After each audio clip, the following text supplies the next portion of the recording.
Rescue workers in Sri Lanka have intensified their search for survivors of a landslide at a tea plantation in the center of the country in which more than 100 people are feared buried.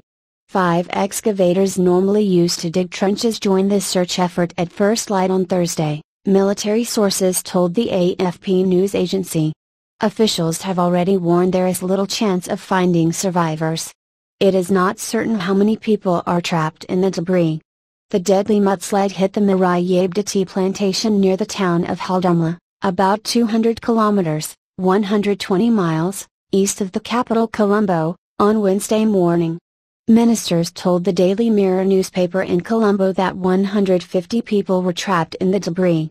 The island newspaper reported that as many as 250 people were buried alive.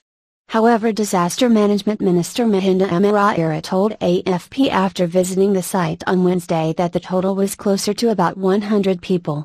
He said that most of those who were originally classified as missing were subsequently discovered to be at work or in school.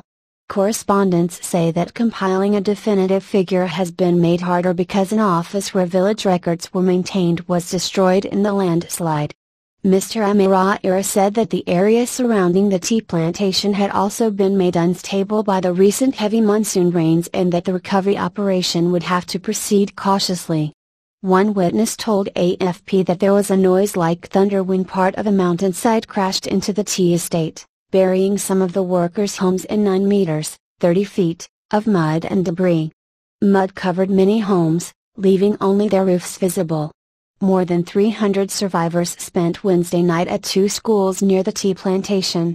About 500 military personnel are said to be involved in the rescue operation.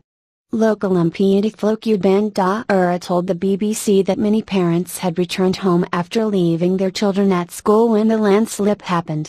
It is a very sorry situation because there are many children who have become orphans, he said. Sections of several national highways have been washed away by the rains, reports say. The Disaster Management Center had issued warnings of more mudslides and falling rocks later this week. In June, monsoon rains triggered landslides in Sri Lanka that killed at least 22 people and forced thousands from their homes. Monsoon rains are caused by winds in the Indian Ocean and South Asia. They bring about wet and dry seasons in much of the region, and have a large impact